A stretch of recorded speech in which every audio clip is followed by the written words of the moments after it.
Lendo o Tempo e o Vento.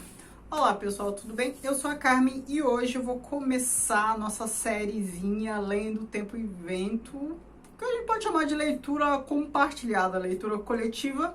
Então, nessa leitura, o que vai acontecer? Eu vou ler um volume por mês, para ver se eu termino no primeiro semestre de 2023. Eu comecei a ler em dezembro, né? São 7 tomos, então mais de um semestre. Comecei a ler em dezembro para começar a fazer vídeo em janeiro, para terminar em julho, né? Os vídeos, terminar a leitura em junho e os vídeos em julho, né? Porque eu sempre leio no mês e publico o vídeo em outro. Então, em dezembro eu li este primeiro tomo aqui. Antes de mais nada, eu vou pedir para você se inscrever neste canal, caso ainda não seja inscrito, que me siga no Instagram, Kiwi do Mundo. Curta esse vídeo, comente, me diga se você está acompanhando, está lendo junto comigo, ou se você só está acompanhando os vídeos sem ler junto, que tá tudo bem também, serve e eu gosto. E comente, compartilhe, veja as opções para membros, hein? Para membros eu estou fazendo leitura compartilhada de história social da arte, da literatura, além de outros vídeos, tem conteúdo exclusivo toda semana. Dê uma olhada nas opções aqui no box de informação. Agora, bora lá. A história do Brasil a partir da ficção, a partir de narrativas, a partir de personagens fictícios, e aí a gente vai acompanhando a história na ficção. Então a gente tem fatos históricos que realmente aconteceram, impactando personagens fictícios. Aqui a gente tem história do Brasil em segundo plano, em primeiro plano está a história das personagens, das famílias aqui, das personagens. Aí a história do Brasil impactando, porque são personagens que vivem num tempo histórico, num espaço geográfico, num tempo histórico já dados, e a gente sabe o que aconteceu. Quer dizer, a gente deveria saber, né? A gente aprende, mas esquece. O que aconteceu nesses períodos todos que vão ser apresentados aqui em toda a obra. E muito assim, distante, mas ao fundo, um comentário ali, outro aqui, a gente também consegue se situar sobre o que está acontecendo no mundo. A gente acaba se situando temporalmente também pelos acontecimentos do mundo. Aqui a gente tem uma história que começa no século XVIII, quando não havia ainda Brasil. Havia o que? América Portuguesa, América Espanhola, né? Os historiadores chamam assim. Não havia Brasil ainda porque não era essa a dominação naquela época. Mas antes do tempo narrado aqui, o que aconteceu, né? Qual era o contexto do Brasil, né? Antes de começar a história? Porque aqui começa em 1745. O que tinha aqui um pouco antes disso? Então, assim, América Portuguesa, América Espanhola, havia ainda muita disputa entre Brasil e Portugal, né? Domínio de colônias.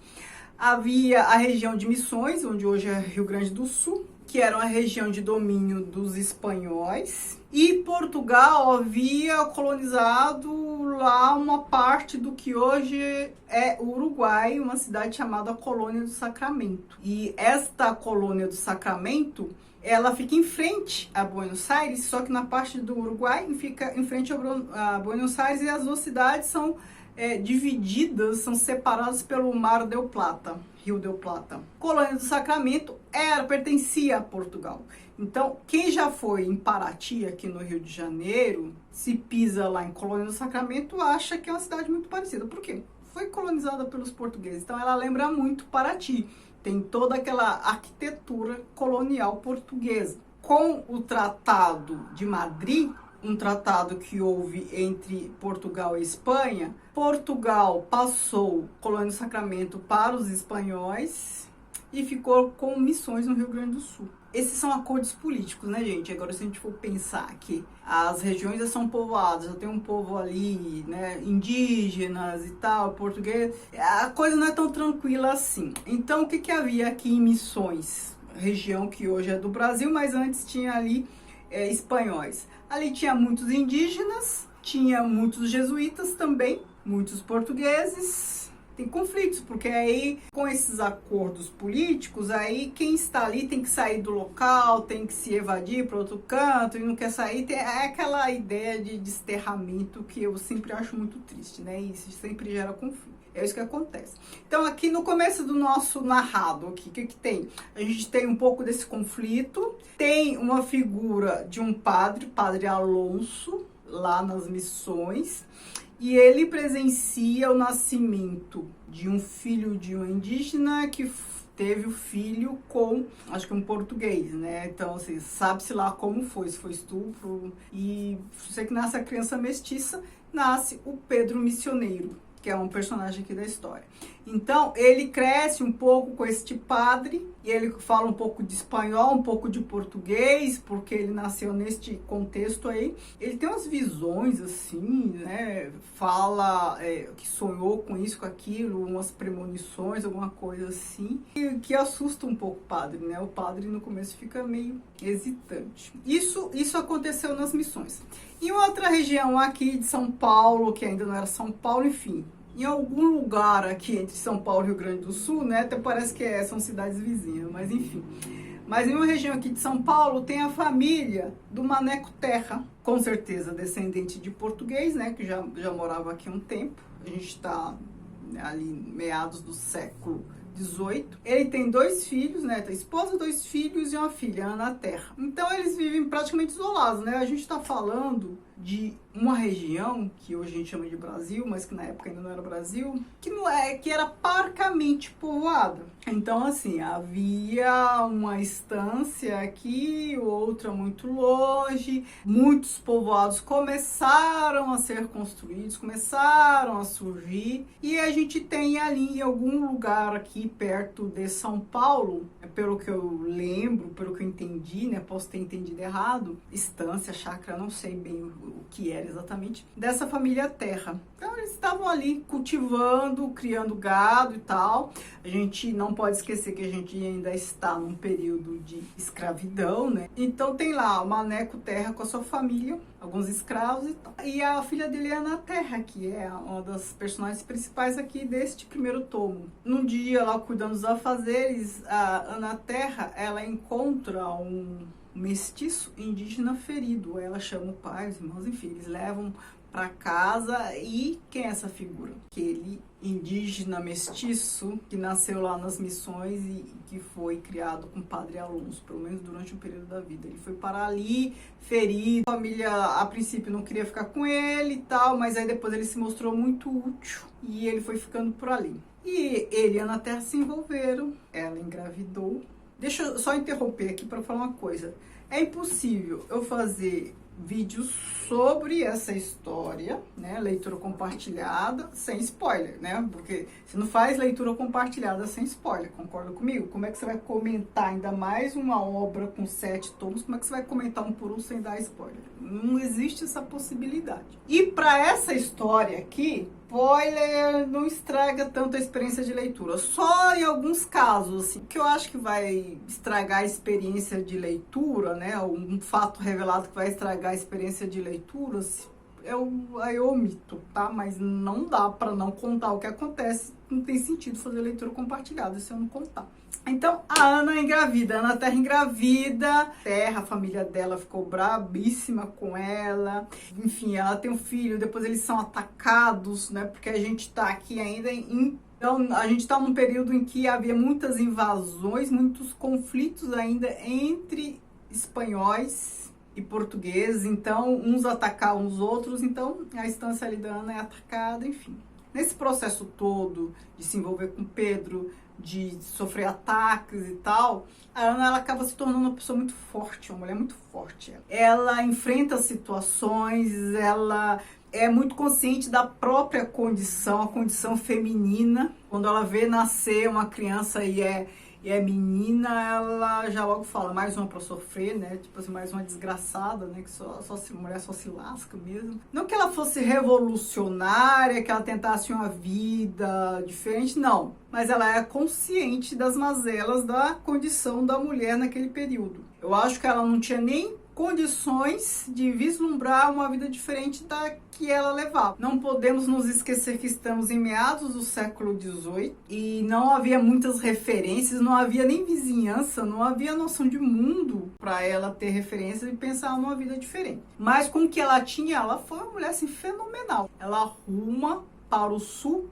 Ela acaba se instalando numa instância que é a instância dos Amaral. Quem são os Amaral? Amaral é uma família que fundou ali a instância de Santa Fé. E essa Santa Fé, ela é uma região em que né? Depois a família da Ana vai se desenvolver, vai nascer, crescer ali.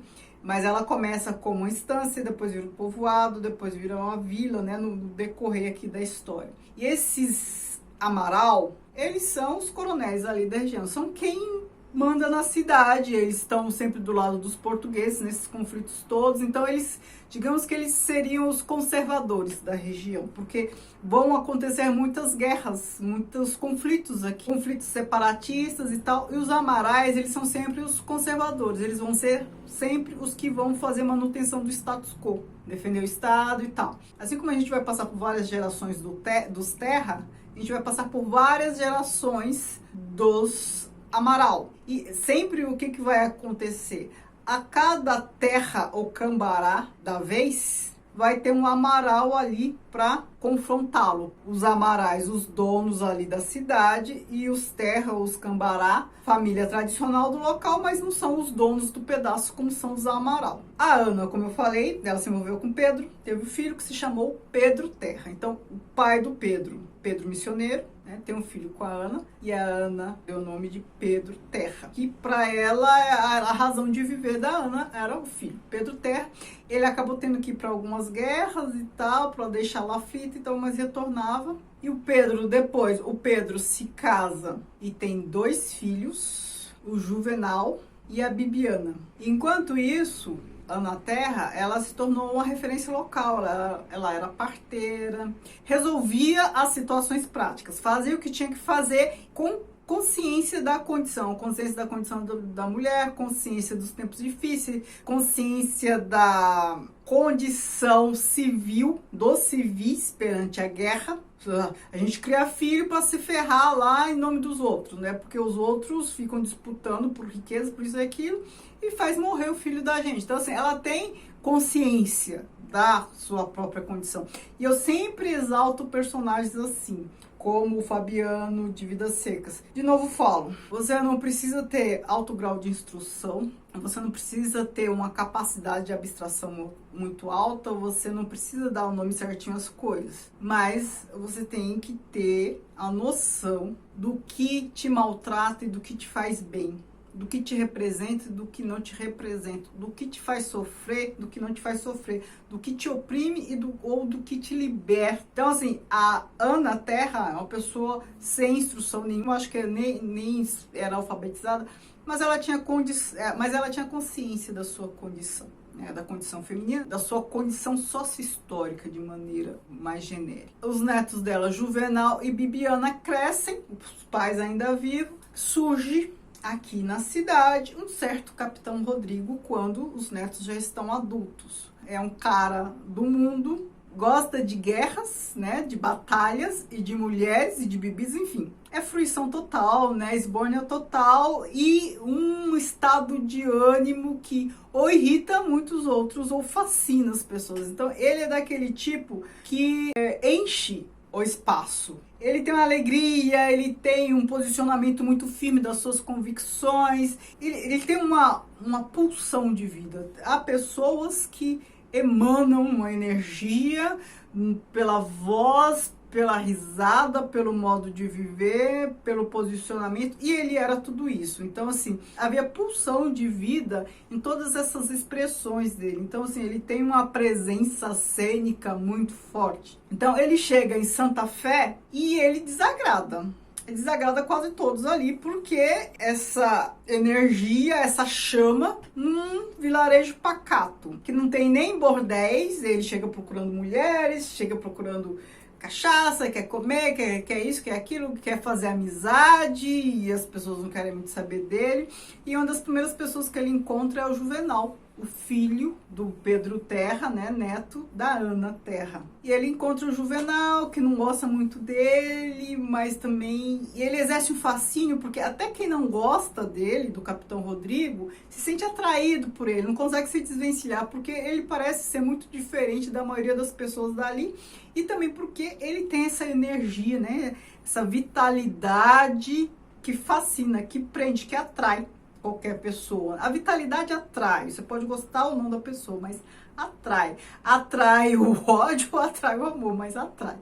Resumindo a história, ele acaba querendo ficar ali na região, não quer que ele fique, todo mundo fala pra ele ir embora. Ele se encanta pela Bibiana. Ele quer porque quer a Bibiana, quer se casar com ela e tal. Um outro que quer a Bibiana é um dos Amaral. Este Amaral que gosta da Bibiana é neto do Amaral que fundou a cidade. Ele já entra em conflito com o Rodrigo. Ele se fixa ali em Santa Fé, ele e a Bibiana se casam, mas logo o casamento se mostrou algo não tão adequado, porque ele tem esse espírito livre, né? Ele gosta de mulheres, ele gosta de beber, ele gosta de estar em batalha. O casamento e a fixação de residência num povoadinho assim, para ele é a morte. E até que estoura a Revolução Farroupilha, né? Que é aquela famosa que a gente estuda. Houve a tentativa de separação, né, do Rio Grande do Sul, ali da região do Sul, do resto. Mas aqui a gente tem Capitão Rodrigo e Ana Terra são as figuras principais, as personalidades principais, e as histórias giram em torno dos dois. Então esse tomo 1 gira em torno dessas duas personalidades, porque elas são centrais ali no núcleo dos Terra. A Ana Terra é central ali. Depois chega o Rodrigo, que acaba se casando com a neta dela, aí a união do Terra Cambará.